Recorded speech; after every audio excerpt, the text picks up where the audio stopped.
adalah bersama dengan Mas Stephen Alvin Christian. Nah, sebelumnya itu aku akan membacakan sedikit rundown untuk hari ini dan beberapa peraturan yang ada. Nah, pertama ini dalam rundownnya adalah pembukaan oleh MC. Kedua, pemaparan materi oleh tentor. Diharapkan peserta dapat menjaga kondusivitas kelas selama pemaparan materi berlangsung. Peserta sangat diperbolehkan mencatat hal-hal penting biar makin siap menghadapi EAS. Sesi Q&A, para peserta dipersilahkan bertanya seputar materi yang sudah dijelaskan. 4. Pengisian link feedback. Linknya akan dibagikan nanti. 5. Sesi dokumentasi, yaitu sesi di mana kita akan foto bareng seluruh peserta bersama tentor. Dan ke-6 adalah penutup oleh MC. Oke, tanpa berlama-lama, kita akan langsung mulai saja. Waktu dan tempat, Mas Stephen dipersilakan. Oke, terima kasih sebelumnya. Oke, selamat siang semuanya. Iya. Oke, jadi sebelumnya perkenalkan, mungkin aku izin memperkenalkan diriku kembali. Jadi perkenalkan, nama aku Stephen Alvin Christian, bisa dipanggil Stephen. Dan aku dari Teknik Informatika angkatan 2024. Dan di sini aku bakal kalau berhubung awalnya di sini adalah Pak Yudi dan juga Pak Suhadi. Jadi sebenarnya untuk EAS itu tergantung tipe soalnya sama dosen-dosen. Kalau misalkan Pak Yudi, kemungkinan besar itu kalian cuma disuruh ngerjain final praktikum doang. Jadi kayak ada project, bikin sesuatu, nanti didemokan ke asisten. Jadi cukup itu aja ya sekalian. Tapi kalau Pak Suhadi itu kemungkinan EAS-nya tuh mirip kayak pilihan ganda. Jadi ibaratnya pilihan ganda, nanti ada misalkan dikasih kode, terus habis itu disuruh tebak outputnya seperti apa. Jadi lebih banyak teori. Nah, sebenarnya ada lagi satu dosen lagi, Pak Rizky. Cuman sepertinya di sini nggak ada Pak Rizky. Nah, kalau Pak Rizky itu EAS-nya seperti praktikum, jadi coding di hari itu juga. Ya mirip kayak kemarin lah kita pakai Senopati sama Dojaj. Oke, karena berhubung di sini cuma ada Pak Suhadi sama Bapak Yudi, jadi mungkin kita akan prioritaskan materi itu dulu, baru nanti mungkin untuk yang materi yang lainnya bisa aku share juga. Soalnya di sini ada kita merekam ya buat teman-teman yang lain yang mungkin berhalangan hadir.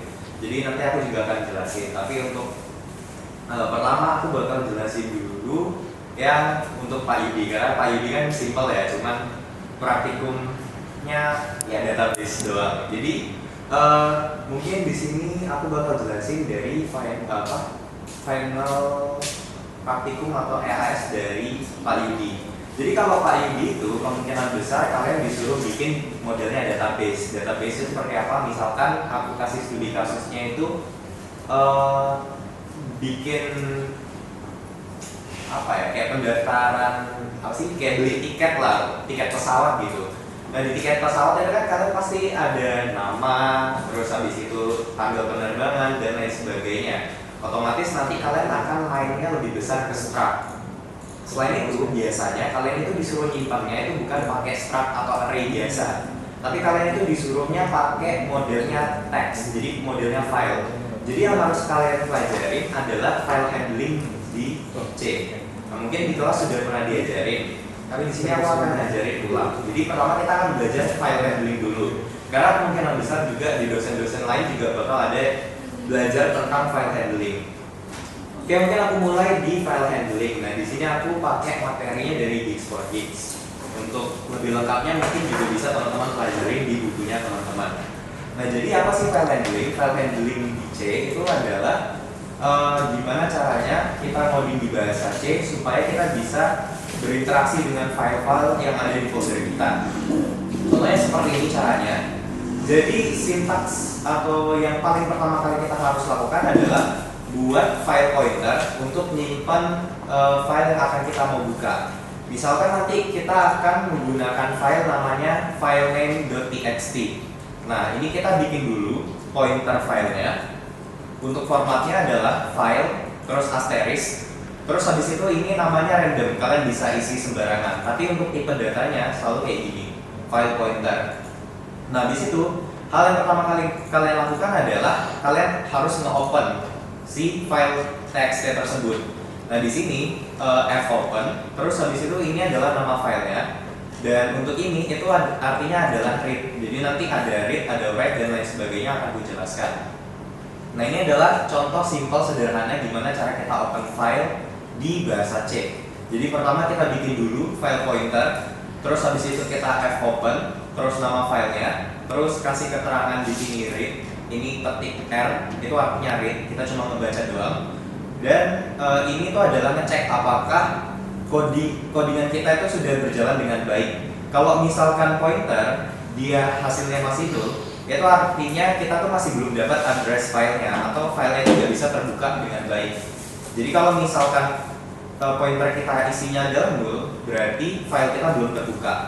Tapi kalau isinya suatu address berarti sudah terbuka. Mungkin aku akan coba praktikum atau live coding di sini. Jadi misalkan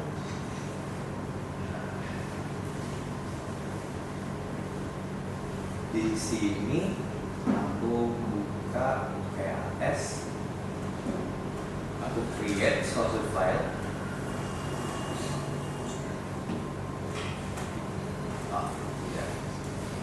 Atau sebenarnya kalian bisa langsung nge-create filenya di codingan kalian. Aku mungkin langsung aja ke codingannya aja. Di sini aku bikin new file.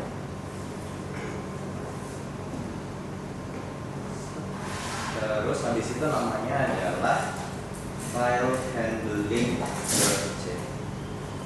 Nah nanti untuk kodenya bakal aku share di Linktree, jadi buat teman-teman bisa dilihat kembali kalau misalkan mau di review. Jadi pertama kita include stdio.h seperti biasa. Terus habis itu yang harus kita input adalah library stdlib.h. Ini wajib kalau kita mau pakai pointer-pointeran. Habis itu kita bikin in main return 0. Nah, kita bikin file pointer. Terus habis itu kita isi file pointer tersebut menggunakan fopen. Terus nama filenya apa? Misalkan kita mau bikin a.txt. Terus habis itu kita pengen reading doang. Nah, ini adalah salah satu codingan sederhananya. Kalau misalkan kita run, aku cek dulu. If fptr sama dengan null, itu artinya tidak ada filenya. Jadi ibaratnya belum ada filenya. Tapi kalau misalkan dia bukan null, berarti filenya udah kebaca. Nah di sini dia bilang tidak ada file. Karena apa? Karena di folderku ini belum ada yang namanya a.txt. Jadi harus kita tambahkan terlebih dahulu. Misalkan aku bikin file namanya a.txt. Sekarang kalau misalkan aku jalankan, nah, aku kasih else print f, file sudah bisa dibuka. Nah ini kalau kurang, file sudah bisa dibuka. Karena apa? Karena a.txt-nya sudah ada. Jadi itu cara untuk membuka filenya. Di sini ada banyak sekali untuk modenya. Jadi kalau tadi R itu artinya reading doang. Kalau RB itu artinya reading in binary. Jadi kalau misalkan nanti di soal kalian diminta bagaimana kalau misalkan filenya itu isinya harus dalam binary. Jadi tinggal tambahkan aja B di setiap modenya. Kalau kalian lihat, R itu artinya read, W itu artinya write. Jadi kalau misalkan kalian memperbolehkan untuk nulis di dalam file txt tersebut pakai W. Tapi kalau misalkan dia binary tinggal tambahkan aja B. Terus habis itu A itu untuk nge-append kepanjangannya, untuk nambahin. Dan ini adalah ekstensi lainnya. Tapi biasanya yang kita pakai itu cuma R, W, sama A. Nah bedanya W sama A adalah kalau W itu kalian override. Jadi ibaratnya kalau kalian pakai mode W, semua file kalian yang sebelumnya itu bakal dihapus diganti yang baru. Tapi beda kalau sama append. Kalau append itu kalian akan pakai file yang lama terus ditambahin isi yang baru. Jadi kalau misalkan kalian pengen ngubah sepenuhnya pakai W, tapi kalau misalkan kalian pengen isi yang sebelumnya masih ada terus nambahin isinya doang pakai A. Tapi kalau cuma mau read doang pakai R. Nah, di sini kita bisa nge-create file otomatis menggunakan ketik W ini. Jadi kalau misalkan tadi, misalkan file a.txt-nya aku hapus, kalau pakai fopen read, berarti kan dia cuma baca doang, dia kan nggak ngebuat sesuatu. maka di sini isinya tidak ada file. Tapi kalau misalkan kita pakai w, dia ada filenya, jadi dia akan membuat filenya terlebih dahulu. Itu keuntungannya pakai w. Terus habis itu, nah di sini ada beberapa sintaks yang akan kita gunakan. Tentunya kan kita harus nanti melakukan input sama output. Untuk sintaksnya mirip-mirip kayak yang seperti biasa kita gunakan, ada printf dan lain sebagainya. Yang biasa sering kita pakai adalah nanti fprintf. Kenapa ditambahkan f? Itu artinya adalah file printf. Jadi kalau misalkan printf biasa, kita akan nge-print ke terminal kita. Tapi kalau fprintf dia nanti ada argumen tambahannya. Jadi kalau kalian lihat di sebelah sini fprintf, atau langsung aja tinggal klik. Nah, di fprintf itu kalian punya satu argumen tambahan lagi yang diminta, yaitu apa nama variabel pointernya. Jadi kan kalau misalkan tadi kita nge-create file pointer namanya fptr, kalian tinggal tambahkan aja di bagian depannya fptr, terus habis itu yang biasa kalian lakukan di codingan kalian kalau misalkan menggunakan printf. Itu adalah salah satu cara untuk nge-input suatu teks ke dalam file. Jadi ibaratnya logikanya di sini kebalik. Kalau misalkan kalian fprintf, itu artinya kalian masukin sesuatu teks ke dalam .txt-nya. Tapi kalau misalkan kalian pakai fscanf, itu artinya kalian ngambil teks yang ada di dalam .txt-nya. Jadi logikanya seperti itu. Misalkan di sini aku pengen masukkan tulisan halo ke dalam file. Nah, ini aku zoom biar kelihatan. Nah, misalkan masukkan tulisan halo ke dalam filenya. Berarti yang kita lakukan adalah fprintf. Terus kalau kalian lihat di sini argumen yang dia minta adalah pointer dari filenya. Berarti kita kasih fptr, habis itu apa yang mau kita masukkan? Misalnya kita masukkan halo. Nah, kalau kita run, terus kita buka filenya. Nah, di sini di dalamnya sudah ada tulisan halo, gitu. Misalkan lagi aku pengen tulis halo dunia, gitu. Terus kurang. Nah, kalau kalian lihat tulisan halo yang tadi itu kehapus, diganti jadi halo dunia. Karena apa? Karena kalian pakai w. Jadi w itu ibaratnya kalian hapus yang sebelumnya, ganti dengan yang baru ini. Tapi kalau misalkan aku ganti dengan a, di sini kan udah ada tulisan halo dunia. Semisal aku run lagi, di sini ada halo dunia, halo dunia. Jadi file yang sebelumnya masih ke-keep.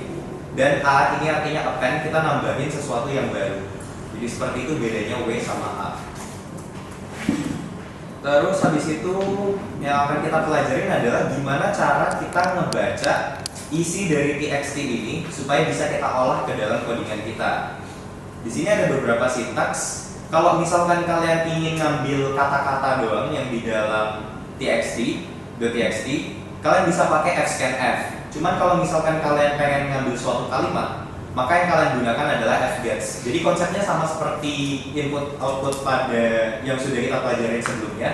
Tinggal ditambahkan aja kata f di depannya sama argumennya, nanti tambahkan si variabel file pointer tadi. Jadi seperti itu.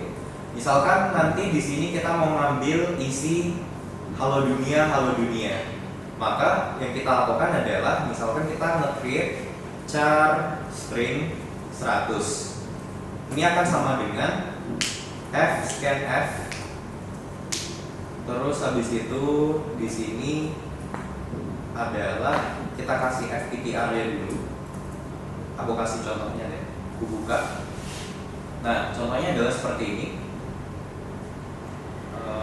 Di bagian, nah, ini adalah argumen yang diminta. Jadi argumen yang diminta adalah file pointernya.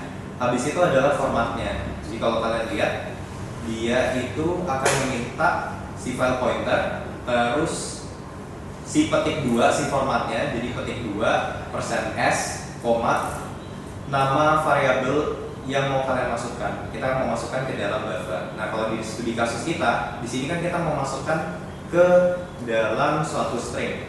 Berarti nanti fscanf, fptr, %s karena tipe datanya adalah string, terus masukkan variabelnya. Nah, kalau misalkan kita print secara biasa, isi dari string kita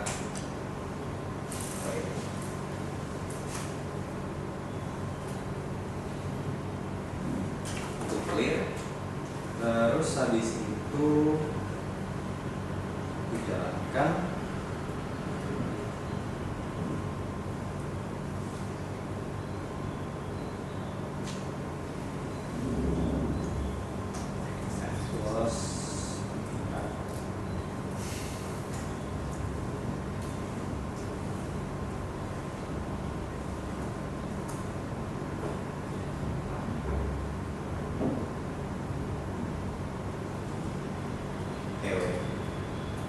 Misalkan tadi kita masukkan dulu, kita ubah modenya jadi read aja dulu. Aku masukkan secara manual, untuk nanti masukkan secara dinamis akan coba di belakang. Nah, misalkan di sini di dalam file a.txt kita itu udah ada isinya halo. Kalau misalkan aku save terus ukuran ini, nah di sini udah ada tulisan halo. Jadi cara untuk ngambil input di dalam txt adalah kita bisa menggunakan fscanf atau fgets kalau dia bentukannya kalimat. Jadi caranya seperti itu. Lalu gimana caranya kalau misalkan di sini ada banyak tulisan, misalkan halo dunia ini sudah pagi. Nah, berarti kalau misalkan kita run di sini dia cuma bisa mengambil halo doang. Kalau misalkan kita pengen ngambil halo dunia ini sudah pagi, kita harus menggunakan while loop. Jadi di sini kita gunakan while, bisa kita pakai fptr, bisa kita pakai selama fptr ini bukan end of file. Nah, maka yang kita lakukan adalah kita coba fscanf, lalu kita coba print. Ada yang ini tuh,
aku agak-agak lupa cara pakainya fs.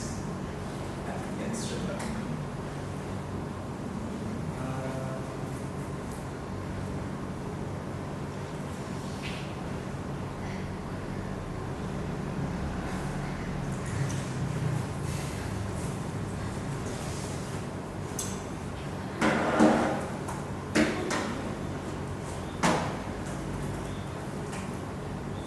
Nah, sorry. Jadi kalau misalkan kalian pengen ngambil input ke dalam codingan kalian, yang kalian bisa pakai adalah seperti ini. Jadi kita pakai for loop menggunakan EOF patokannya, end of file. Karena di sini kita bermain sama file, otomatis nanti di sini patokan kita adalah apakah dia sudah mencapai end of file. Jadi ibaratnya kayak di bagian file terakhir kalian itu ada, anggap aja di sini ada kayak penanda return carriage yang artinya file kalian sudah berhenti sampai di sini. Jadi itu yang kita cari di dalam routingan kalian. Selama belum, maka dia akan melakukan nge-scan halo, terus habis itu nge-scan lagi dunia, terus pindah lagi ke ini, terus pindah lagi ke sudah, terus pindah lagi ke pagi, dan giliran nyampe sini, oh ternyata dia udah nyentuh penanda return period atau end of file, maka stop while loop-nya. Jadi seperti itu salah satu caranya. Lalu kalau misalkan kalian ingin menggunakan fgets, caranya bisa seperti ini. Jadi pakainya adalah tidak sama dengan null. Itu aku kebaliknya di situ yang tadi. Kalau pakai fscanf patokannya adalah end of file, kalau pakai fgets itu patokannya adalah null. Nah, tapi hati-hati di fgets itu ada banyak sekali argumennya, jangan lupa. Di fgets itu argumen kalian adalah yang pertama buffernya atau variabel kalian, si string tadi, si array str. Jadi itu yang akan kita masukkan terlebih dahulu. Lalu setelah itu, argumen setelahnya adalah kalau kalian bisa baca in max count. Artinya berapa banyak teks yang kita akan masukkan ke dalam str ini. Kalau kita lihat di sini kan totalnya ada 100. Maka di sini kita tulis 100. Atau simpelnya kalian bisa juga menggunakan size of str. Ini lebih baik. Lalu habis itu yang terakhir adalah fptr-nya. Coba kita menggunakan metode ini. Nah, kalau kita menggunakan metode ini, hasilnya sama, cuman bedanya adalah halo dunia ini sudah pagi itu udah jadi satu kesatuan kalimat. Makanya di sini spasi-spasinya pun masih ada. Halo, mungkin aku tambahkan kalimat lain. Nah, ada 3 halo dunia ini sudah pagi. Ini kalau kurang, dia akan ngambil inputnya per kalimat. Jadi 1 kalimat, 2 kalimat, 3 kalimat. Itu kalau menggunakan fgets. Tapi kalau menggunakan fscanf, dia akan mengambil per kata. Jadi kalau misalkan di buku uncomment,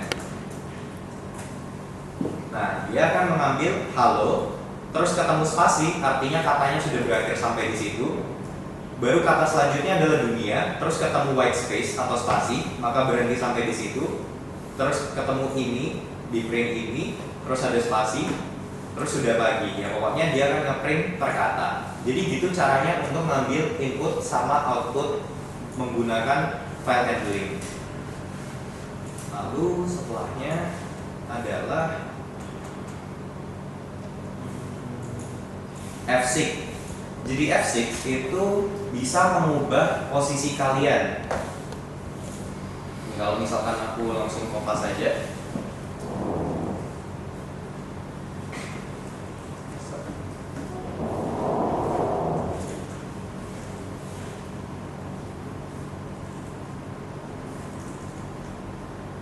Nah, di sini itu datanya adalah gigs for gigs, strip A, computer, science portal for gigs.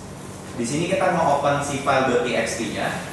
Terus habis itu yang akan kita lakukan adalah kita masukkan datanya. Jadi selain kita pakai fprintf, kalian bisa juga pakai fputs. Jadi di sini kita akan memasukkan tulisan gigs for gigs, strip A, computer, science portal for gigs ke dalam filenya. Habis itu yang akan dilakukan adalah di sini dia akan ngepindahin pointernya. Jadi kalau misalkan kalian ingat lagi, dia kan akan berjalan sequential.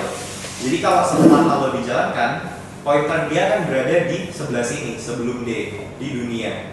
Terus habis itu setelah dijalankan dia ngambil satu kata, maka pointernya adalah berada di sini.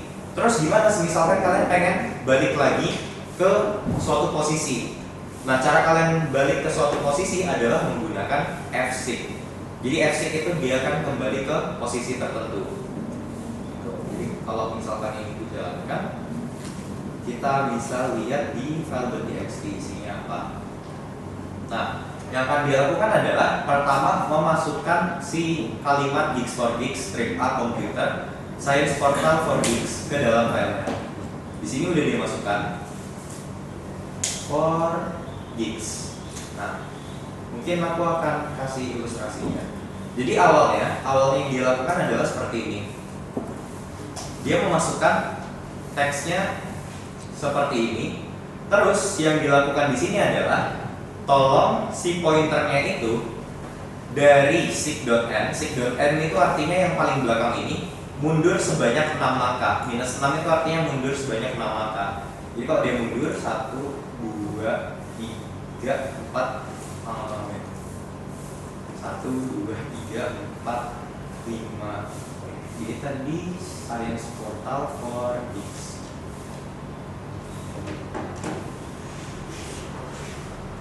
1, 2, 3, 4, 5, 6. 1, 2, 3, 4, 5, 6. Nah, dia akan balik. Terus dia akan melakukan f puts gigs for gigs. Jadi nanti di sini dia akan ke pointer yang bagian G tadi. Jadi ibaratnya itu kopas. Dia akan balik. Terus habis itu dia akan masukkan tulisan gigs for gigs ke sini.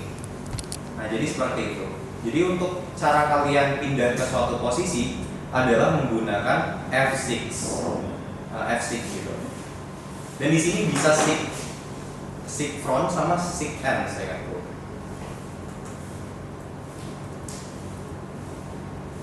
Sig front dan sig end in file handling C.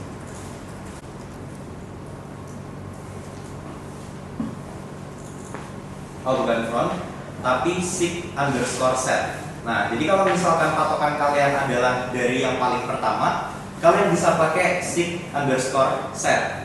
Tapi kalau misalkan kalian ingin ngambilnya dari posisi paling terakhir patokannya, berarti kalian pakainya sig underscore n. Nah, kalau yang tadi di kasus test case yang tadi, kita itu mengambil dari patokan posisi paling akhir terus kita mundur. Jadi seperti itu. Basically file handling itu akan menjadi seperti ini. Yang akan kita lakukan itu cuman biasanya nge-create file pointer, terus kita akan nge-open filenya. Terus biasanya antara kita disuruh input data, kayak contoh kalau misalkan kita mau melakukan database ticketing, berarti kan kalau yang kita lakukan apa? Kita bisa bikin tiket baru, bisa menghapus tiket baru, terus habis itu bisa nyari suatu tiket dengan ID tertentu. Jadi ibaratnya mirip kayak kalau kalian ingat praktikum sebelumnya itu kan ada yang soal malas ya, yang disuruh list, disuruh add, disuruh clear, terus disuruh cek.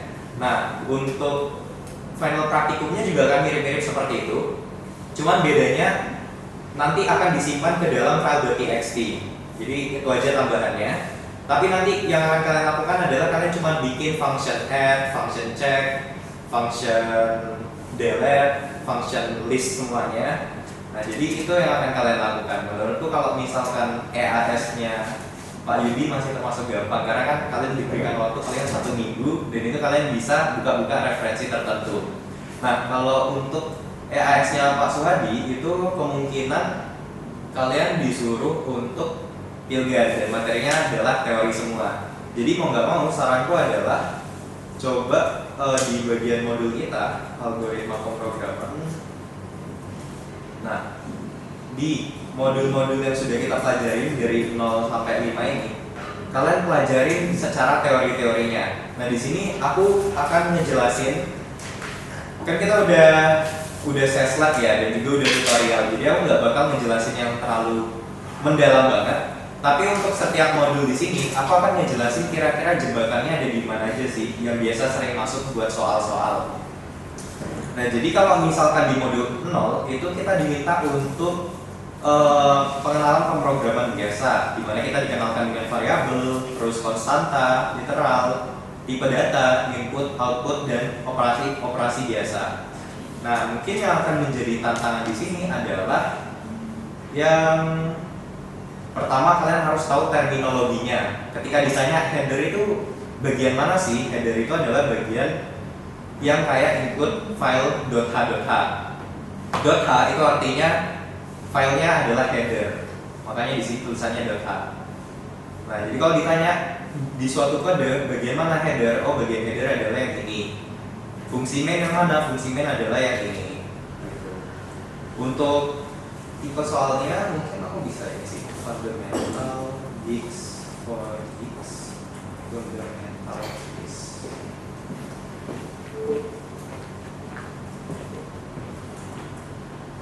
Biar kalian ada gambarannya, kira-kira gimana sih tipikal soal pilgan. Terus apa yang harus kalian pelajari.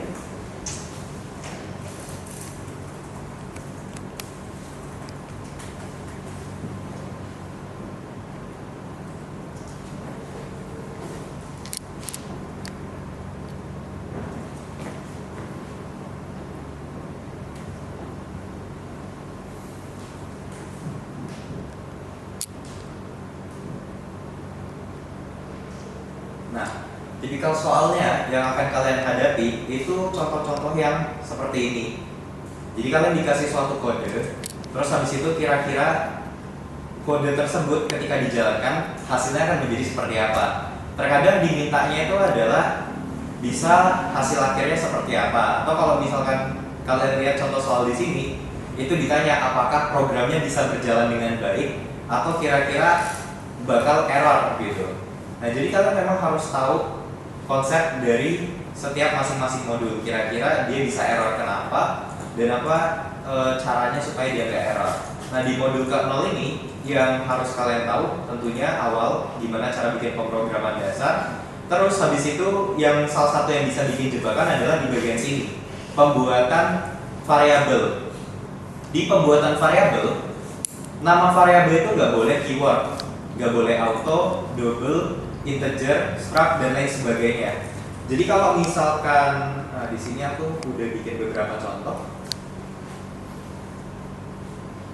Nah, jadi kalau misalkan ada orang bikin integer void, void itu kan sudah ibaratnya udah di booking ya oleh compiler kita. Maka nanti di sini akan tercipta error. Jadi kalau misalkan nanti di program soalnya itu ada integer void, maka outputnya itu nanti akan menjadi error. Jadi kalian jawab pilih opsi yang error gitu. Terus selain itu dia itu harus terdiri dari lowercase, bisa uppercase, bisa digit, bisa underscore. Jadi fun fact, kalian bisa bikin variabel integer underscore kayak gini. Dan ini itu masih valid. Sebelumnya aku pernah nemu soal apakah ini mengeluarkan suatu output atau dia bakal error. Jadi ini buat FYI aja, kalau misalkan underscore itu masih termasuk valid sebagai nama variabel. Nah, yang nggak valid itu apa? Yang nggak valid itu kalau misalkan dia mengandung white space. Jadi ibaratnya kalian bikin file namanya hi spasi 9. Karena ada spasinya, maka dia akan menjadi error karena white space. Terus habis itu juga dia nggak boleh diawali dengan huruf. Jadi misalkan kalian bikin integer 9 underscore hi, ini tuh dilarang karena paling awalnya itu adalah angka. Tapi kalau misalkan kalian bikin hi underscore 9, ini masih aman karena yang untuk memulainya itu bukan suatu angka tapi huruf. Jadi seperti itu. Dan dia itu bersifat case sensitive. Jadi dia variabel berbeda dengan f. Terus di sini ada kapital A, kapital B. Ini dihitung sebagai dua variabel yang berbeda.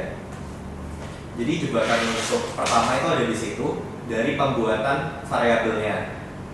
Lalu untuk bikin variabel, aku yakin kalian sudah bisa. Terus, nah di sini hati-hati ketika kalian masukin suatu variabel dengan suatu nilai. Kita punya desimal, punya oktal sama heksadesimal yang aku yakin kalian sudah pelajari di sistem digital. Nah, mungkin aku akan coba cek compiler. Semisal kalian Nah, semisal kalian menginisialisasikan variabel in x sama dengan 032, maka hasilnya itu sebenarnya bukan 32 doang.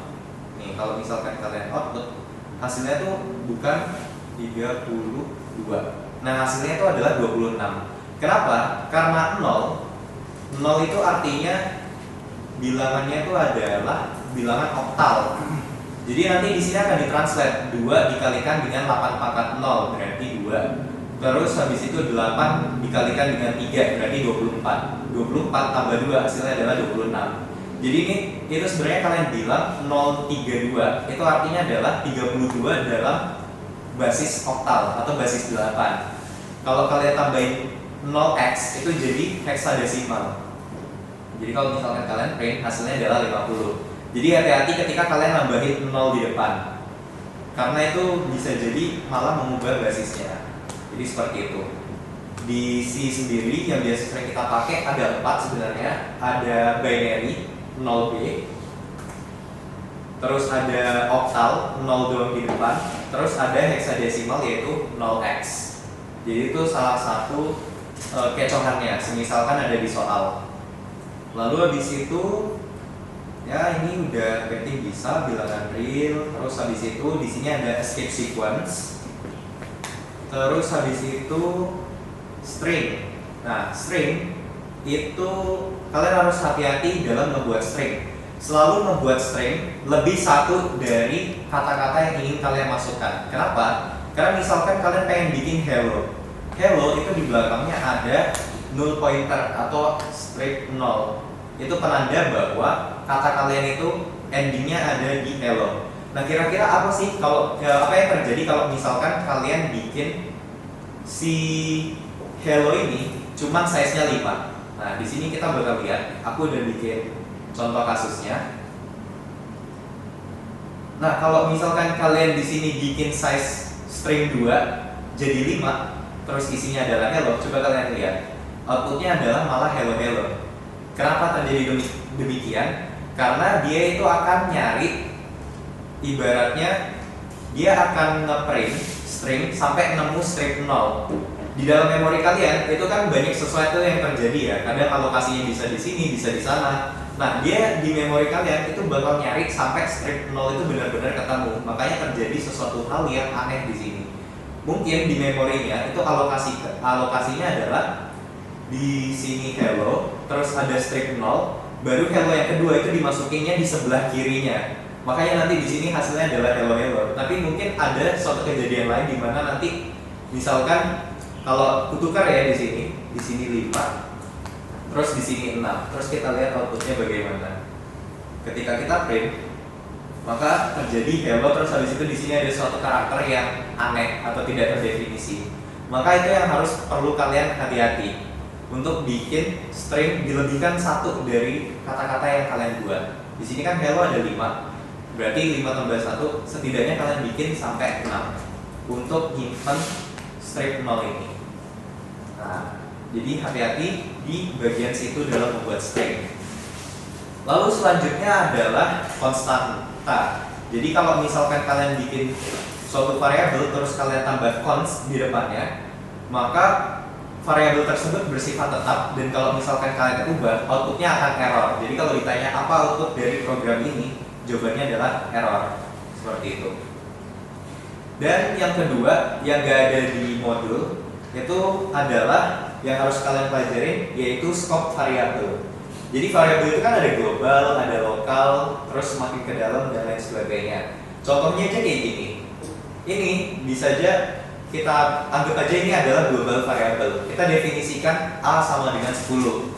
Terus di dalamnya, di dalam lokal variabel, kalian ngedefinisiin lagi A-nya sama dengan 5. Nah, ini itu dianggapnya dua variabel yang berbeda. Jadi awalnya kita memang betul bikin A sama dengan 10. Tapi ketika kita masuk ke dalam scope yang lebih dalam, ini dia kan di-treat sebagai dua variabel yang berbeda. Jadi ini bukan termasuk error ya teman-teman. Dia akan tetap ngeprint A sebagai 5, tapi setelah dia keluar dari kurung kerawal atau scope-nya, dia akan balik lagi dengan inisialisasi awal, yaitu A-nya sama dengan 10. Makanya kalau misalkan di sini aku print A ketika dia berada di dalam kurung kerawal, dia kalau teman-teman lihat di sebelah kanan hasilnya adalah 5 dan tipe datanya float. Tapi kalau misalkan kita print di luar kurung kerawalnya, maka hasilnya adalah 10. Karena apa? Sebelumnya kita inisialisasi dengan 10. Nah, kedua variabel itu boleh namanya sama, tapi scope-nya berbeda. Kalau misalkan scope-nya sama, maka nanti di sini akan nge-print error. Gitu. Nah, di sini akan error. Jadi kalau misalkan dia berada di dalam satu scope dan namanya sama, maka hasilnya adalah error. Tapi kalau dia berada di dalam scope yang berbeda, maka dia outputnya akan tetap ada, hasilnya valid, gak error. Tapi dia akan tergantung sama siapa yang paling lokal. Yang paling lokal itu adalah prioritas paling utama. Jadi kalau misalkan di sini dia nge-print A, dilihat dulu tetangga yang paling lokal itu yang mana. Oh ternyata yang si float, maka dia akan nge-print A dalam bentuk float. Tapi kalau misalkan dia udah keluar dari scope-nya, maka ini itu dianggap nggak ada. Jadi kayak dianggap hilang. Maka ketika kalian print A, di sini hasilnya A-nya adalah 10. Jadi kalian harus belajar tentang namanya scope variable. Lalu habis itu untuk materi selanjutnya adalah, nah ini aku yakin aman. Yang sering dimasukin ke dalam soal itu adalah yang operator ini. Operator increment sama decrement. Ini sering dimasukin jadi soal. Ketika kalian melakukan plus-plus di depan, ini namanya adalah pre-increment. Artinya kalian tambahkan terlebih dahulu. Tapi kalau kalian taruh plus-plus atau min-minnya di belakang, itu artinya post-increment atau post-decrement. Namanya adalah post-fix. Jadi yang akan di-print nanti adalah A pada posisi saat ini, lalu ditambahkan. Ini kalau misalkan postfix. Tapi kalau misalkan prefix, itu ditambahkan terlebih dahulu, baru dimasukkan ke dalam B. Ini nanti outputnya akan berbeda. Dan ini sering biasanya dijadikan soal. Jadi bisa teman-teman pelajarin. Kalau misalkan ini, contoh yang atas ini, A-nya kan awalnya sama dengan 5. Terus habis itu A-nya kita tambahkan, berarti sekarang A-nya adalah 6. Terus habis itu kita kurangin di sini, maka A-nya sama dengan 5. Jadi kalau misalkan gampangnya ya, aku print aja dah. Aku print, kasih print F persen D, terus di sini plus plus A, terus di bawahnya adalah min A. Nah ini kalau misalkan kita run, berarti kan A-nya awalnya 5. Terus kita tambahkan terlebih dahulu, baru kita lakukan print. Berarti dari 5 ditambah 1 jadi 6. Habis itu kita kurangin dengan 1, berarti 6. Terus dikurangin 1 jadi 5. Makanya di sini outputnya adalah 6 dan 5. Tapi kalau misalkan kita taruh plus-plusnya di belakang atau min-minnya di belakang, maka yang dilakukan apa? Yang dilakukan adalah tolong print A pada posisi saat ini. Berarti posisi saat ini A-nya adalah 5, maka hasilnya di sini adalah 5. Setelah di print, kita akan tambahkan A-nya dengan 1. Jadi pada saat di blok sini, A-nya itu udah sama dengan 6. Nah, pas masuk ke perintah print F A min min, di sini A-nya kan posisinya adalah 6. Maka tolong print 6 ke sini, baru setelahnya akan dilakukan pengurangan. Maka setelah dijalankan print F ini, A-nya baru jadi 5. Jadi ketika dia di print, A-nya itu akan masih sama value-nya dengan sebelumnya. Jadi belum ada dikurangi atau ditambahkan. Jadi itu bedanya prefix sama postfix. Itu yang harus diperhatikan di modul 0. Untuk sisanya aku yakin aman. Atau mungkin kalau misalkan ada jebakan soal lain itu seperti ini. Jadi kalau misalkan kalian disuruh nge-print F 1 or 1 and 0, prioritas paling pertama itu adalah program kalian itu melakukan N terlebih dahulu. Jadi nanti ini hasilnya adalah 1 and 0, maka hasilnya adalah 0. Baru habis itu di-OR-kan. Jadi 1 or 0 hasilnya adalah 1. Maka kalau kalian lihat di sini outputnya adalah 1. Gitu. Lalu yang terakhir adalah komplement. Yang perlu kalian perhatikan kalau di dalam pemrograman C, kalau kalian kasih negasi, ini kan kalian udah belajar ya sistem. Ini adalah komplement. Seharusnya komplement dari 5 itu kan kalau misalkan 5 kita buat ke dalam bilangan binary itu kan 1 0 1, ya kan? Nah, kalau misalkan kita lakukan negasi, berarti kan harusnya kita balik ya 0 1 0. Tapi kalau kalian lihat hasilnya itu adalah di sini min 6. Padahal harusnya bukan min 6. Kenapa terjadi demikian? Karena di dalam bahasa C yang kita lakukan itu adalah second complement. Ini yang kita lakukan pertama kali tadi adalah first complement. Untuk jadi second complement yang kita lakukan adalah first complement ditambah dengan 1. Jadi kita tambahkan dengan 1, maka hasilnya adalah 0 1 1. Ini adalah second complement. Nah, kalau misalkan hasilnya di sini oke, aku kasih, anggap aja ini 4 bit ya teman-teman. Anggap aja ini 4 bit buat yang mungkin belum ingat tentang sistem digital tentang komplement. Jadi di sini aku bakal review kembali. Jadi di paling kiri itu ada namanya sign bit. Jadi dia penanda apakah bilangan tersebut positif atau negatif. Kalau misalkan di paling kiri itu 0, itu artinya bilangan tersebut positif. Tapi kalau di paling kiri 1, itu artinya dia negatif.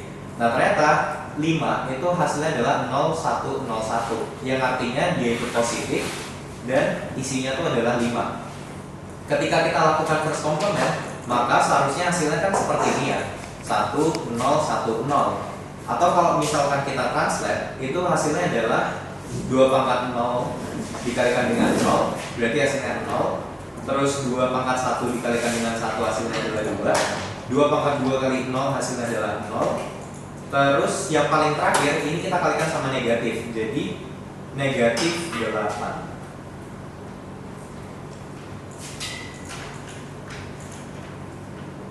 Nah, maka hasilnya adalah minus 6.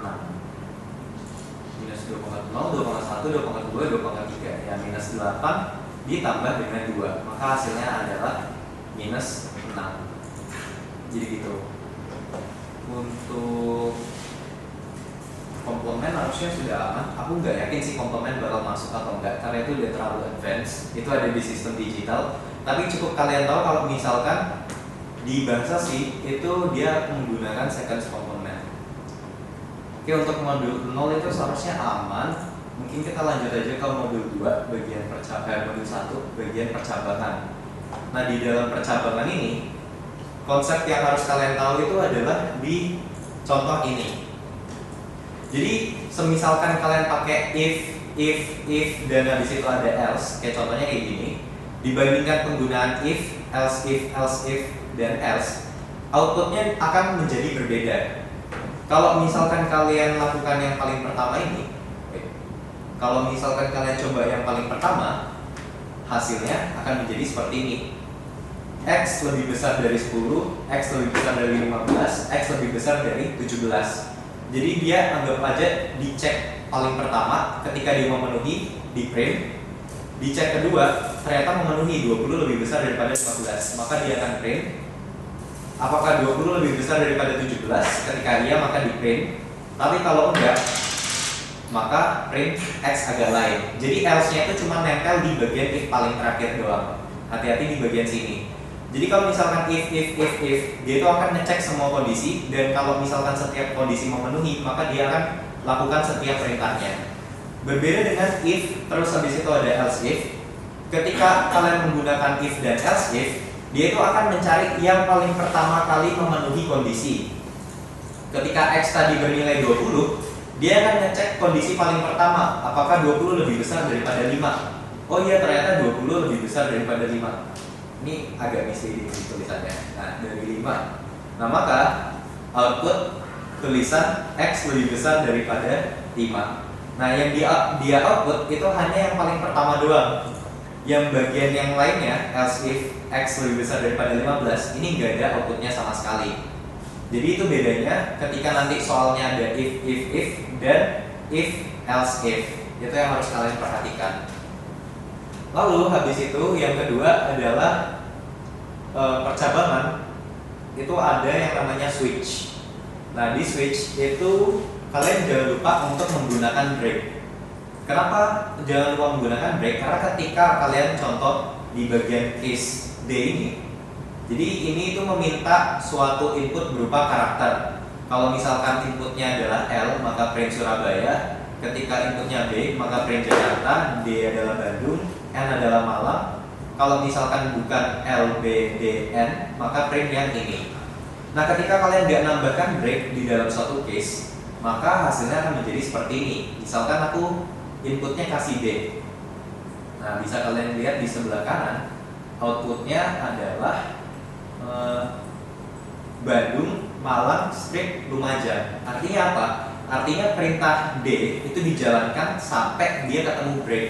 Jadi yang ini dijalankan, yang ini juga dijalankan, gitu. Jadi untuk switch case, kalau misalkan dia belum menemukan break, maka dijalankan semua perintahnya. Jadi kalau misalkan kalian ketik D, maka dia akan ngeprint Bandung. dan juga Malang Strict Lumajang. Jadi seperti itu. Dan yang terakhir untuk modul 1 ada yang namanya operator ternary. Operator ternary itu cara bikinnya seperti ini.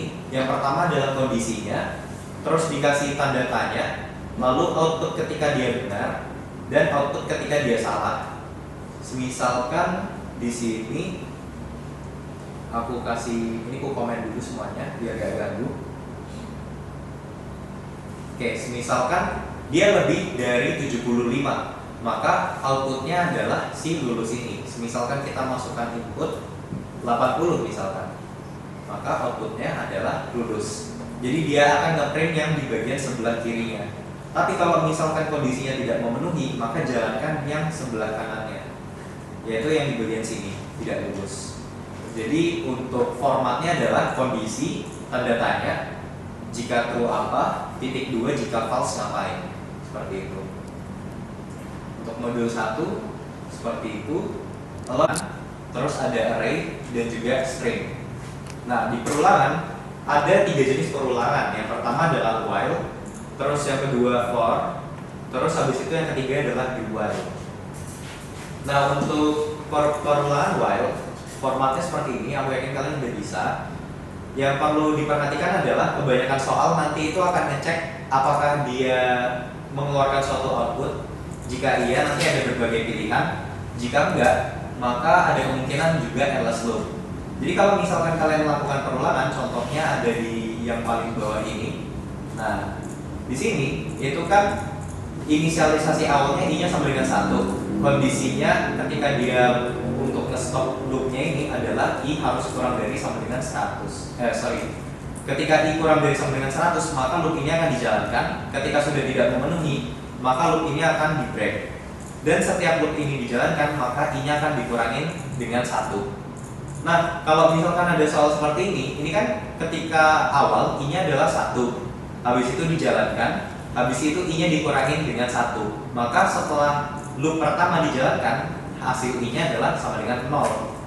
Nah, 0 itu kan kurang dari sama dengan 100, maka loop ini dijalankan lagi. I-nya sama dengan 0.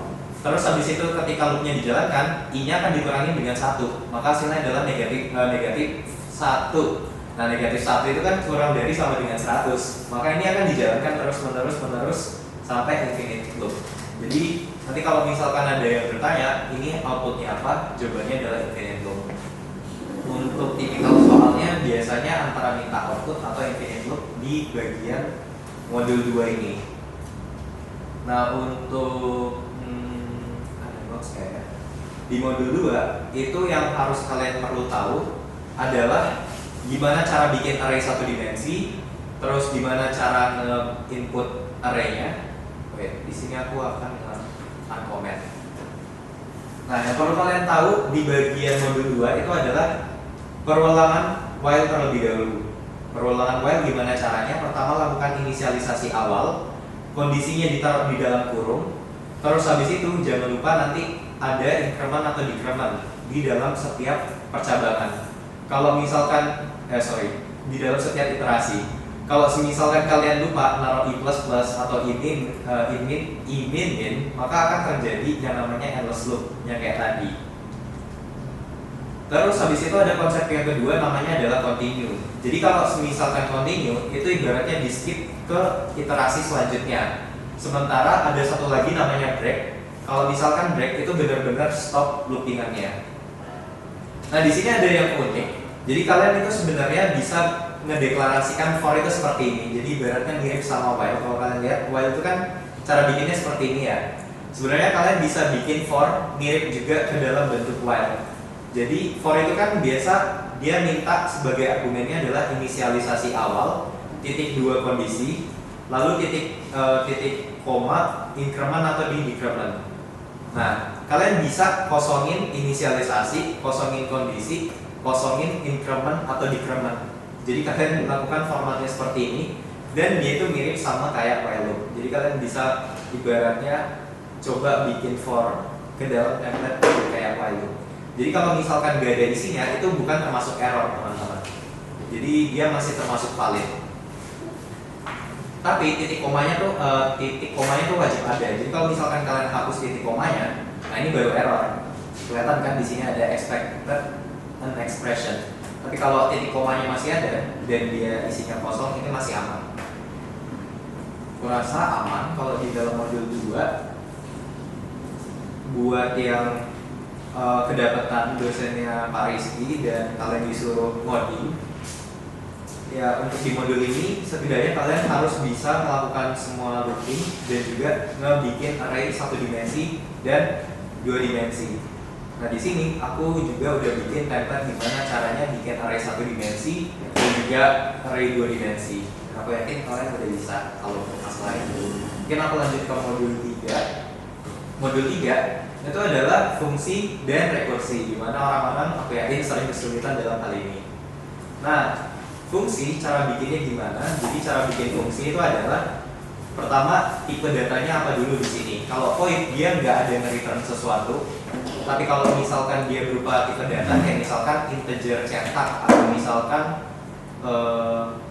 char cetak atau misalkan long cetak, maka wajib ada returnnya karena dia harus nge-return suatu value. Ya contohnya ini int tambah, dia harus ada ini namanya parameter. Terus di sini adalah value yang dia return gitu. Jadi wajib ada returnnya. Kecuali kalian bikin pakai void. Nah ini adalah fungsi biasa. Terus kalian bisa lakukan prototyping fungsi. Jadi fungsinya kalian deklarasikan dulu di awal, baru isinya kalian bikin di bagian setelah it main. Nah ini nggak terlalu penting sih, mungkin bisa kita skip. Nah yang paling penting adalah di bagian fungsi rekursifnya. Banyak sekali yang aku lihat ketika kalian praktikum, ketika disuruh bikin, tolong bikin fungsi rekursif, misalkan contoh faktorial. Beberapa orang tuh rata-rata pada bikin seperti ini.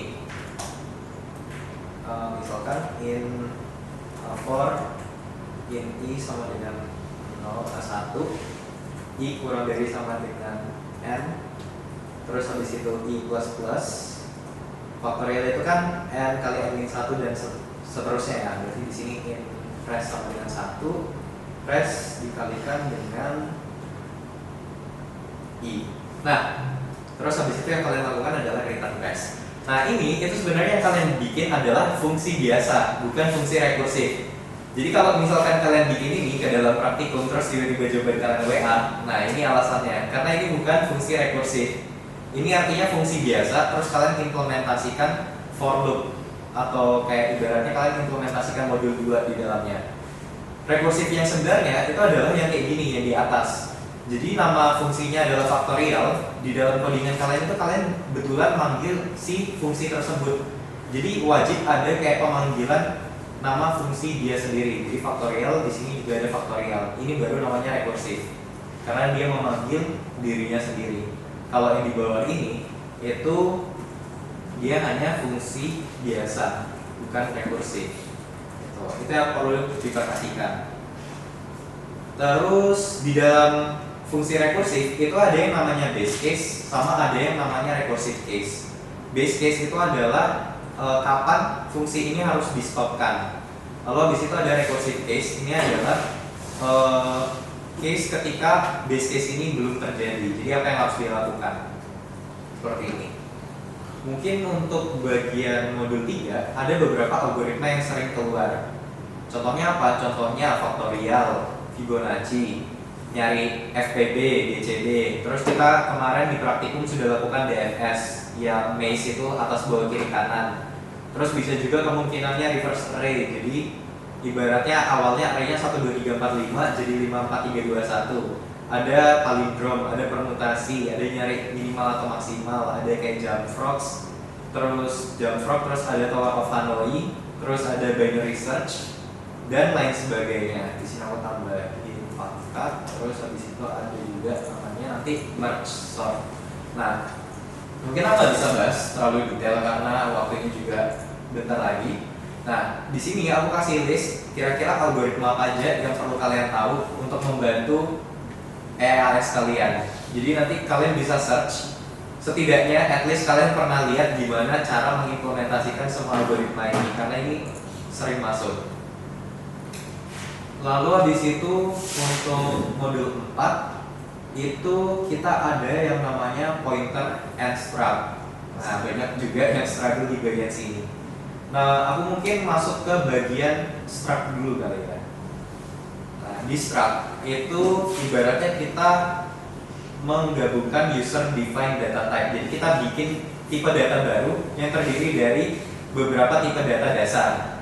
Misalkan kita mau bikin mahasiswa itu kan terdiri dari ada nama kalian, ada umur kalian, terus ada IPK, ada status dan lain sebagainya. Berarti kan mahasiswa contohnya ini punya nama itu kan berarti tipe datanya adalah char. NRT berarti tipe datanya adalah char. Nah, itu bisa kalian implementasikan menggunakan struct. Nah, di situ aku yakin kalau misalkan implementasi kalian sudah bisa lah. Tapi tips dari aku adalah jangan lupa di bagian sini ketika kalian mau bikin struct. Ketika kalian ingin buat di sini, nah, ketika kalian ingin misalkan assign aku jelasin dulu. Jadi aku punya struct employee, dia punya ID, punya nama, sama salary. Semisalkan kalian pengen bikin supaya ID employee 1 sama dengan employee 0, atau misalkan namanya juga disamakan, terus salary-nya juga disamakan. Banyak orang lupa kalau misalkan yang string ini, jadi kan ada char name. Ini tuh harus pakai strcpy. Jadi kalian nggak boleh pakai emp1.name sama dengan emp0.name. Nah, ini bakal salah. Karena apa? Karena dia itu string. Kalau string wajib pakai strcpy. Jadi ibaratnya di copy. Terus juga ketika nanti kalian disuruh lakukan suatu komparasi, jangan lupa pakai strcmp gitu. Jadi untuk struct palingan kadang-kadang orang-orang sering keliru di bagian yang handle stringnya. Jadi jangan lupa di bagian strcpy sama strcmp. Nah, di situ aku akan ngajarin suatu konsep lagi namanya struct padding sama struct packing. Jadi gini teman-teman, untuk struct padding sama struct packing, kalau teman-teman lihat di sini kan aku punya tipe data struct namanya test, dan di dalam tes ini ada char, ada int, sama ada char. Kalau kalian tahu tipe data char itu kan size-nya adalah 1. Di sini udah aku printin. Size itu char itu size-nya adalah 1, integer itu size-nya adalah 4. Berarti kan kalau secara logika kita, ini kan berarti 1 ditambah 4 ditambah dengan 1 harusnya adalah size-nya 6 kan. Tapi setelah kita coba print struct kita, hasilnya adalah 12. Mengapa demikian? Karena ibaratnya memori kita itu melakukan suatu eksekusi berdasarkan besar word. Jadi di sini char itu kan size-nya adalah 1 byte. Integer itu size-nya adalah 4 byte. Terus char itu size-nya adalah 4 byte. Nah, ibaratnya kalau misalkan laptop atau misalkan OS kalian supportnya 32 bit, itu artinya dia bisa melakukan 4 byte di dalam satu eksekusi. Tapi kalau misalkan OS kalian adalah 64 bit, maka dia bisa mengeksekusi 4 byte dalam sekali eksekusi. Nah, kita ambil kasus, anggap aja laptop kalian 32 bit. Berarti dia bisa nge-handle 4 byte setiap eksekusi. Char itu kan ngabisin 1 byte, berarti memori kalian ada sisa 3. Sementara integer itu dia butuh 4 byte. Maka apa yang dilakukan? Yang dilakukan adalah pada memori pertama dia ngisi 1 byte.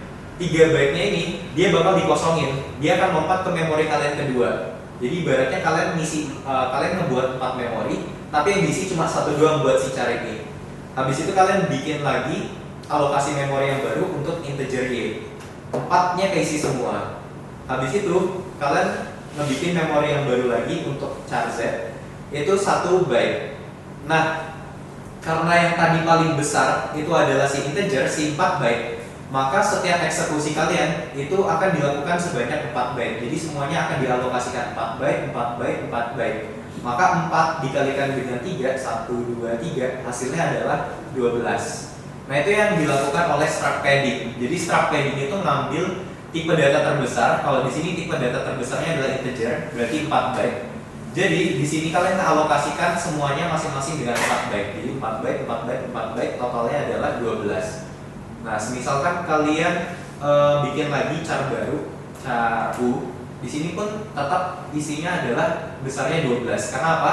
Kalian awalnya alokasikan 4, diisi 1, diisi 1 masih ada 02. Habis itu integer butuhnya 4. Berarti karena ketika kalian mau masukkan di bagian memori awal sisanya itu kan ada 2 doang kan? Gak muat, berarti otomatis kalian bikin memori yang baru, bikin 4 baru, kalian bikin integer, kalian masukin, terus habis itu ada lagi char Z, berarti kalian butuh 1 byte baru, otomatis kalian bikin lagi 4 lagi yang baru, diisi 1. Tapi totalnya itu adalah 4 kali 4, 4 tambah 4 tambah 4, totalnya adalah 12 gitu.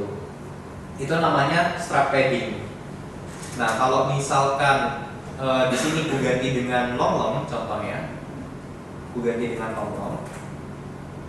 Long long itu besarnya adalah 8 byte. Bisa kalian cek. Cara ngeceknya gimana? Cara ngeceknya bisa menggunakan size of terus tipe datanya. Jadi kalian langsung aja print size of tipe datanya. Nah, di sini size of long long adalah 8 byte. Kalau kalian lihat tiba-tiba berubah nih jadi 24. Kenapa 24? Karena yang paling besar di antara semua variabelnya apa? Long long kan. Long long itu 8 byte. Berarti di dalam memori kalian itu akan mengalokasikan 8 byte dulu. Kalian alokasikan 8 byte, terus diisi sama char X. Berarti dari 8 udah kalian ambil 1, sisanya adalah 7. Habis itu kalian pengen buat long long Y. Long long Y itu butuh 8. Karena sisanya 7, kalian butuhnya 8, otomatis dia mengalokasikan 8 byte yang baru lagi. Makanya dari sini dia nge-create 8. Jadi yang paling atas dia nge-create 8, terus yang tengah dia nge-create 8, yang bawah juga dia akan nge-create 8. Makanya totalnya adalah 24 gitu. Gimana caranya supaya size-nya ini sesuai dengan variabel-variabel yang kalian buat? Itu sebenarnya bisa. Itu namanya teorinya adalah struct stacking. Jadi kalian menggunakan ini pragma pack 1. Ketika kalian menggunakan ini, maka hasilnya adalah sesuai dengan yang kalian bikin. 1 tambah 8 tambah 1 hasilnya adalah 10. Nah, mungkin ini kalian gak sadar, tapi sebenarnya ketika kalian bikin struct, secara default yang dilakukan adalah struct padding. Kenapa dilakukan struct padding?